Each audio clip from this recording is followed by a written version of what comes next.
Hello, good morning. Today we are to continue yesterday's discussion on dams. We have seen what an elementary profile of a gravity dam is. There may be some miscellaneous forces also, external forces also coming in the dam at its upstream side, known as the silt pressure. Silt, because when water comes from the catchment to the water reservoir with velocity, there will be lot of silt. We have seen sand, silt, and clay. So usually the silt particles, they come and get sedimented because the dam detains the water. So the velocity is getting reduced, almost still. So whatever silt comes, they get deposited.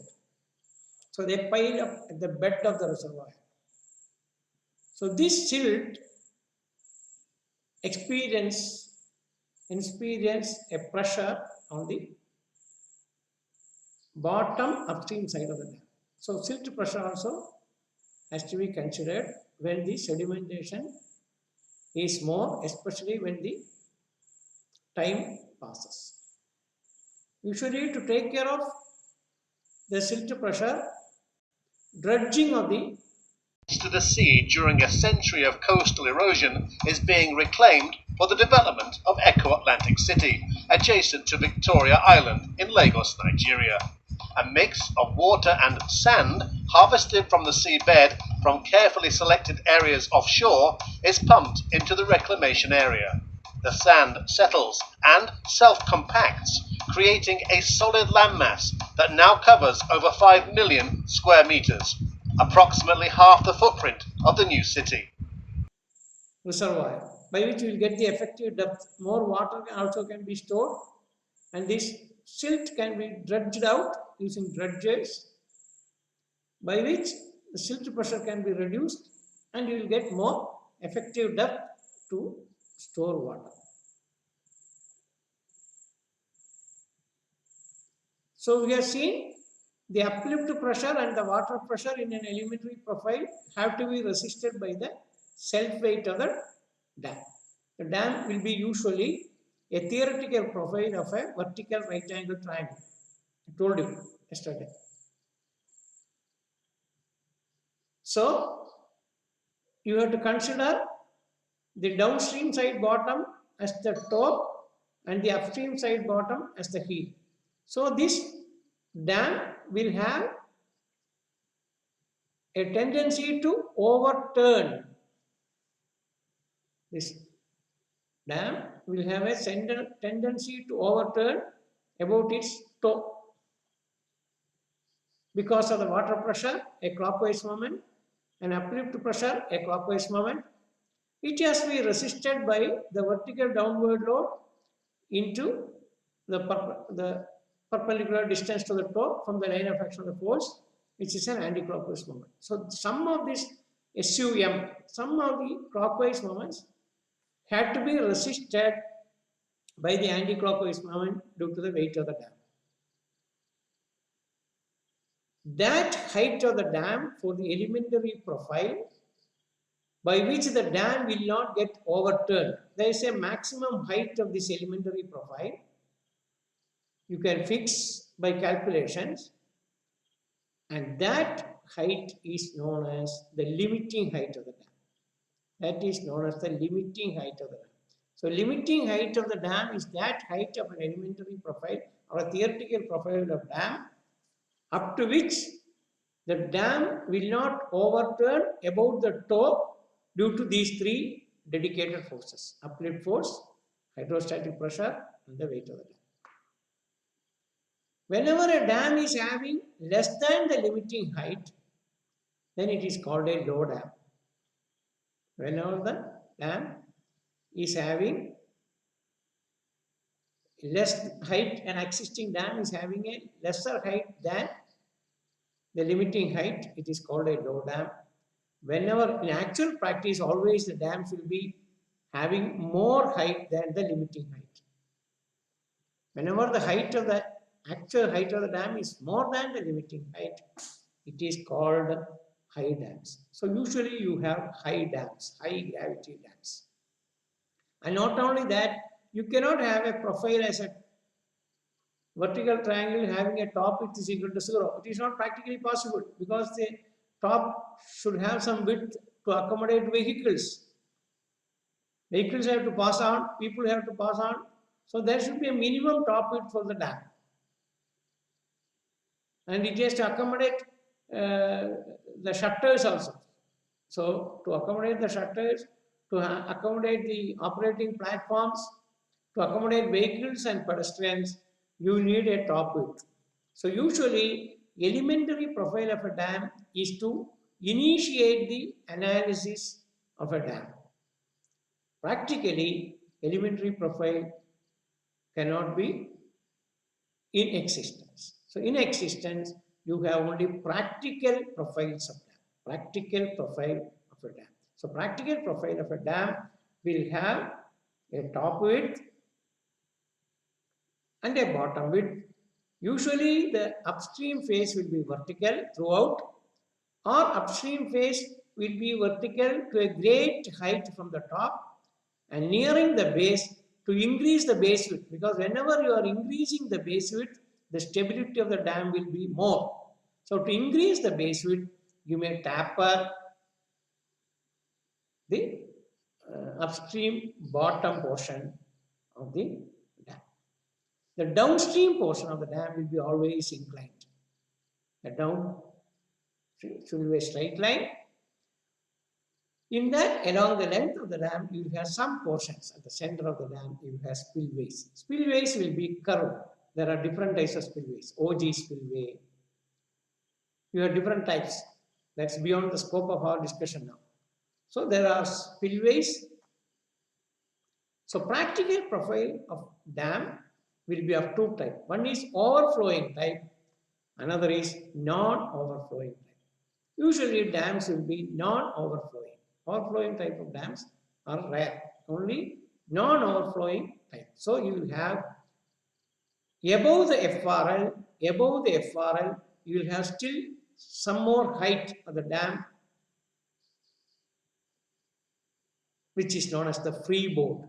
So total height of the dam will be equal to the maximum water level plus the tolerance for the FRL plus the tolerance for what to call tolerance for safety. Tolerance for safety, not to have any overflow of water to the downstream side through the dam. So that tolerance is known as the freeboard.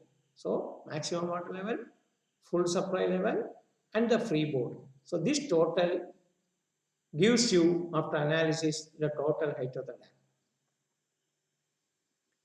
Then you will have a top width, then the base width will be designed. You will have a vertical face, then a small tapering at the bottom of the downstream side to increase the base width. Then you will have a top width. Then that freeboard portion will be straight. Then from that freeboard portion, you will again increase the downstream. So again the base width is increased. Purpose is to increase the base width. So the components of a dam in its cross section is a top width, a vertical freeboard, then a tapering section at the downstream, then a vertical face at the upstream with a tapering section at the bottom of the upstream.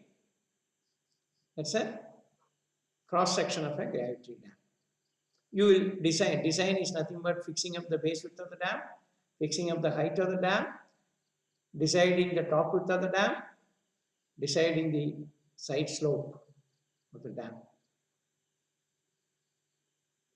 Then there is an important component in the body of the dam for people to go along the length of the dam.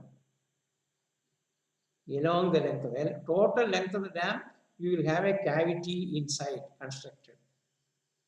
which is known as the drainage gallery. A gallery known as the drainage gallery, which can be utilized for the inspection of the performance of the dam, such as leak, cracks, or any alteration in the alignment of the dam, in the verticality of the dam. Because of the force, if the verticality of the dam is disturbed, it has to be investigated, and any corrective measure which is possible has to be taken at the earliest. So there will be an inspection gallery for which you will have gate from the downstream side of the dam. You have gate. So the drainage gallery, first it is the prime purpose of the dam is to have the drainage gallery. The word means it drains off the uplift pressure, because that drainage gallery will be connected to the base of the dam.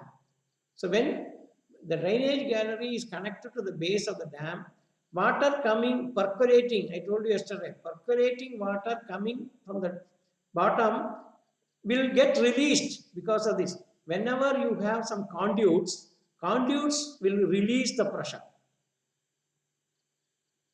Only when you close a tap, water can experience a pressure there.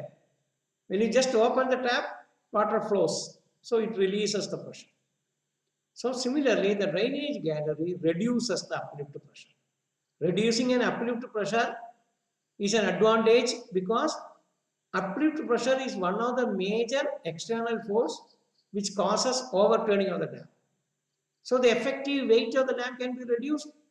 The base width of the dam also can be reduced. So you have a drainage gallery that can be used for inspection also, with sufficient ventilation, sufficient lighting, and if at all you have any cracks or anything seen, you can grout those points. Grouting is nothing but injecting cement to the crevices or cracks. So maintenance of the dam also is possible. Then the verticality of the dam can be checked. So inspection gallery or drainage gallery is a major component in the body of the dam. Then as you have a spillway part with the multiple shutters, steel shutters, according to the requirement of the discharge to the downstream, the dam shutters will be opened, manually operated or mechanically or electrically operated. Thus you need huge force of rotation of the teeth wheels so that the shutters will be raised. Regular maintenance of the shutters, and there will be mock opening of the shutters so that shutters will not be locked when the necessity arises to open the shutters. So frequent mock opening of the shuttering is a part of the regular maintenance. And greasing the rails for smooth lifting and lowering down of the shutters. Then you have sluices, under sluices. Sluices for irrigation. Any under sluices to scouring sluices. Scouring sluices is there. I told you that there will be a lot of silt deposited on the upstream side of the dam. So to scour out this silt, you have scouring sluices. Then under sluices for irrigation as well as for power generation. Irrigation as well as for power generation, you have sluices. These sluices will be connected to the penstock. Penstock is a conduit, a pipeline. That penstock, water with a great velocity will come and turbines will be rotated because of this water. Turbines will rotate. There are three types of turbines known as Pelton turbine, Francis turbine, and Kaplan turbine. There are three types of turbines. When the height of the dam or head of water is less, you will go for Kaplan turbine. Kaplan turbine is for low head. Francis turbine is for medium head. And the head available causing flow is medium. And Pelton turbine is for high head. So high head, low speed, Pelton. Medium head, medium speed, Francis. Low head, high speed, Kaplan. So according to the height of the dam, we will fix up the turbine. Once turbine rotates, electricity will be generated. That will be transmitted through the transformers. That's it. So hydroelectric project. Then you have the irrigation. For that also you have pipes. Then you will have intake structures. There will be intake structures in the dam for taking water, and that will be used for domestic water supply too. For domestic water supply, you have intake structures. Then the water will be taken to the treatment plant. On the downstream side, you will have these intake structures will take water and it will be taken for water treatment plants. After treating, it will be supplied to the. So there will be setup for domestic water supply. There will be setup for irrigation. There will be setup for electric power, and there will be setup for draining out or discharging excess water whenever conditions prevail, either for irrigation or for irrigation. You have under sluices, so you need not open the shutters always, but usually shutters when there is excess water at the upstream side of the dam spillways. Because spillways, once open, water directly goes to the river. On the either side of the river, you have the canals. I told you, left bank canal and the right bank canal. And downstream, as the water comes with a great pressure and velocity, there is every possibility of the downstream portion, the toe of the portion and the base of the dam getting eroded. So to avoid that, on that day we have seen a stilling basin which will be going over a length, and you will have a water cushion, and the stilling basins with the baffle walls will take care of the excessive velocity and pressure by which water will come to a standstill. That is why that basin is called a stilling basin. After the stilling basin, it will be directly taken to the water will directly get diverted to the river, taken to the river. And interestingly, there will be one more component in the downstream side of the dam known as the fish ladder. Fish ladder, because lot of fish, different types with different size fishes will be there at the upstream side when water gets collected. Those fish will come to the downstream when the shutters are opened or downstream side is open. So they will come to the stilling basin. So from the stilling basin, there will be a very small ramp from the downstream side with the grips to the upstream side. So the fish will take, once they are acclimatized, once they are tuned to that, they will take this ladder and gradually go again to the upstream. So facilitating the fish which has come to the downstream without any damage to the fish, enabling them to come to the upstream, that setup is called a fish ladder. We have exceeded the time. We will continue tomorrow. Thank you very much. God bless.